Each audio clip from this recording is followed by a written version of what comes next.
Inodore, incolore et pourtant mortel, chaque année le monoxyde de carbone tue une centaine de personnes en France. La plupart des intoxications surviennent en hiver, 3/4 des accidents ont lieu pendant la période de chauffe, entre octobre et mars. En Alsace, l'Agence régionale de santé a mis en place un dispositif de surveillance. Sa mission, diminuer les risques d'intoxication.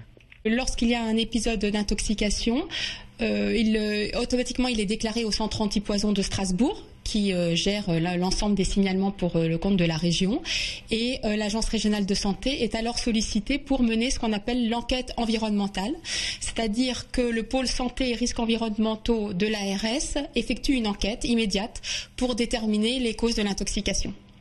Donc selon les cas, on met en place des mesures de restriction d'usage, et la poursuite de l'utilisation des appareils est conditionnée à un accord de l'agence régionale de santé. Chaudière défectueuse, aération insuffisante, mauvaise évacuation des conduits.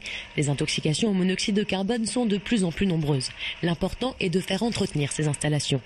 Maître ramoneur depuis 16 ans, Bruno Zimmermann constate un manque de régularité au niveau des contrôles.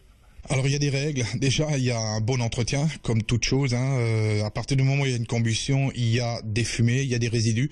Donc déjà, il faut faire entretenir réglementairement, d'après l'arrêté sanitaire départemental, il faut faire régler sa chaudière, donc son brûleur, le faire vérifier par les chauffagistes, et naturellement entretenir tout ce qui est parcours de fumée, donc la chaudière, donc le foyer en lui-même, le conduit de raccordement, le conduit de fumée par les ramoneurs.